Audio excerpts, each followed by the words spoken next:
कि हम किसानों के मुद्दों को ना उठा सकें, हम महंगाई के मुद्दे को ना उठा सकें, हम बेरोजगारी के मुद्दे को ना उठा सकें, देश की सुरक्षा के मुद्दे को ना उठा सकें, लोकतंत्र के ऊपर इस प्रहार के खिलाफ में सत्याग्रह कर रही है। तो जब ऐसी जगह के ऊपर ऐसी जगह के ऊपर हम सत्याग्रह की मांग कर रहे हैं तो पुलिस क्यों हमें रोक रही है?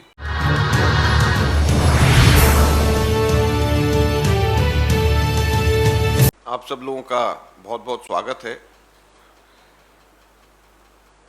आज पूरे देश के अंदर सभी स्टेट कैपिटल्स के अंदर कांग्रेस पार्टी सत्याग्रह का कार्यक्रम कर रही है। उसी तरीके से हम लोगों ने ये तय किया था कि दिल्ली के अंदर राजघाट के ऊपर हम लोग सत्याग्रह करेंगे और जब तक के श्रीमती सोनिया गांधी जी को पूछताछ के बाद में वापस नहीं जाने दिया जाएगा, जब तक हमारा सत्याग्रह राजघाट से रहेगा, जारी रहेगा। बहुत ही दुख की बात है कि भारत सरकार ने राजघाट के ऊपर महात्मा गांधी जी की समाधि के ऊपर प्रमुख विपक्षी पार्टी को सत्याग्रह से मना कर दिया। कल मल्लिकार्जुन खड़गे साहब ने भी पुलिस कमिश्नर से बात करी और अधिकारियों से बात करी, लेकिन राजघाट के ऊपर वो भी हम ये कह रहे थे कि अगर आप राजघाट के एकदम सामने रिंग रोड वाली साइड पे हमें इजाजत नहीं देते तो साइड की जो रोड है जिसमें कोई ट्रैफिक नहीं होता है, आप वहां पर हमें इजाजत दें। हम गांधी जी की समाधि के सामने सत्याग्रह, एक प्रतीकात्मक स्थल जो है पूरे देश के लिए, हम लोग वहां पर सत्याग्रह करना चाहते हैं। लेकिन दुख की बात यह है कि वो भारतीय जनता पार्टी जिसने राजघाट के ऊपर, आप लोगों को याद होगा 5 जून 2015 को बाबा रामदेव के समर्थन के अंदर डांस पार्टी के रूप में, उत्सव के रूप में प्रदर्शन किया था, वही भारतीय जनता पार्टी ने आज कांग्रेस को राजघाट के ऊपर सत्याग्रह करने से मना कर दिया है। इससे ज्यादा शर्म और दुख की बात नहीं हो सकती है। हम लोग ये कहते हैं कि अगर राजघाट के ऊपर गांधी जी की समाधि पे ही सत्याग्रह नहीं हो सकता तो इसका मतलब तो सीधे सीधे ये है कि लोकतंत्र की तो हत्या हो गई गांधी जी की तरह।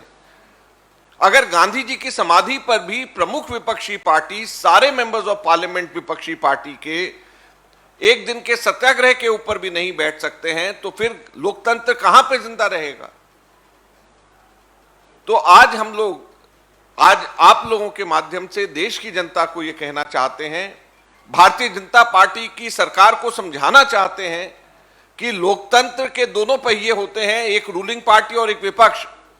अगर एक भी पहिया लोकतंत्र का खिसक गया तो लोकतंत्र की गाड़ी वहीं की वहीं रुक जाएगी। तो विपक्ष के पहिए को काम करने दें, विपक्ष के पहिए को घूमने दें। सत्याग्रह का अधिकार है, लोकतंत्र का अधिकार है, और गांधी जी की समाधि पे सत्याग्रह नहीं करने देना, इससे एक खराब स्थिति देश के लोकतंत्र के लिए नहीं हो सकती। और आज सबसे बड़ी बात यह है कि मनी लॉन्ड्रिंग के केस के लिए बुलाने की या मनी लॉन्ड्रिंग केस की जरूरत कहां पे से आ गई? आज से लगभग 10 वर्ष पहले ईडी ने खुद इस केस को खत्म कर दिया था। 2016 में भी ईडी ने इस केस को खत्म कर दिया। अब वापस से इस केस को पुनर्जीवित करके केवल इसी वजह से कि सरकार विपक्षी पार्टी के ऊपर दबाव डाल सके कि हम किसानों के मुद्दों को ना उठा सकें, हम महंगाई के मुद्दे को ना उठा सकें, हम बेरोजगारी के मुद्दे को ना उठा सकें, देश की सुरक्षा के मुद्दे को ना उठा सकें, केवल इसीलिए दबाव की एक राजनीति खेली जा रही है और राजनीतिक द्वेष की भावना से यह काम किया जा रहा है और कांग्रेस पार्टी इसकी भरपूर निंदा करती है। हम लोगों को अपने ऑफिस में आने में रुकत हो रही, हमारी गाड़ियां 1-1 किलोमीटर दूर रोक दी जाती।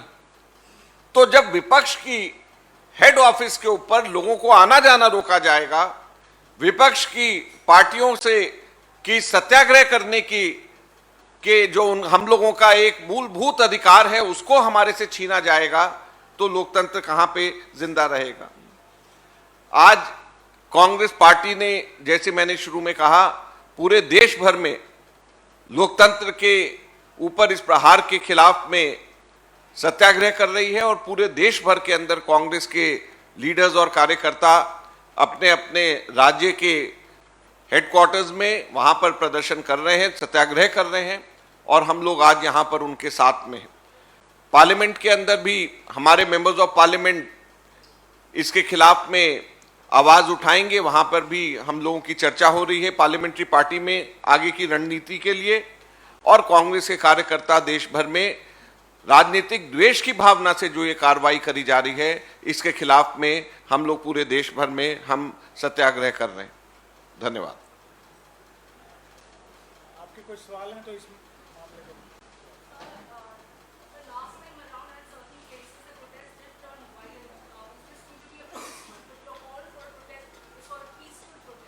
We are all for peaceful protest. We are asking, requesting all our workers to be peaceful. But in order to all our protests to be peaceful, it is the duty of the police also to ensure that the protest is peaceful. So all our legitimate claims to have satyagraha outside such places which do not cause any hurdle on the traffic, such permission should always be granted to us. Like I have said in the beginning, why the permission when we requested to have a satyagraha outside Gandhi Samadhi was denied to us. Had it been allowed to us, we would have just sat over there for the day, and we were not even very keen to have it just in front of Rajghat on the ring road. We wanted it into the by lane so that we do not disrupt the traffic. So when the Congress is asking for a legitimate place, a legitimate right to protest outside Gandhi Samadhi, to have a satyagraha outside Gandhi Samadhi, why is it being denied? So the police also, the government also should ensure that such protests do not turn violent. Police also should cooperate and allow us to protest. वहाँ पे parliament में हमारे सांसद सब इकट्ठे होकर के तय करेंगे कि कैसे करना है, कहाँ पे जाना है, पार्लियामेंट के अंदर क्या रहना है, और फिर उसके बाद में वहाँ से उस हिसाब से वो लोग आगे करेंगे, कार्रवाई करेंगे।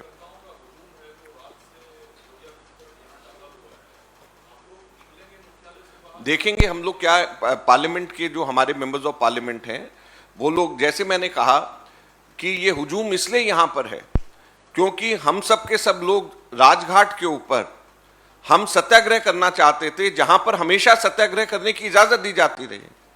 पिछले 3-4 सालों के अंदर भी 3 बार कांग्रेस पार्टी वहां सत्याग्रह कर चुकी है और वो साइड की रोड है जहां पे कोई ट्रैफिक नहीं होता है, जहां पे किसी को भी कोई दुविधा नहीं होगी। तो जब ऐसी जगह के ऊपर, ऐसी जगह के ऊपर हम सत्याग्रह की मांग कर रहे हैं तो पुलिस क्यों हमें रोक रही है?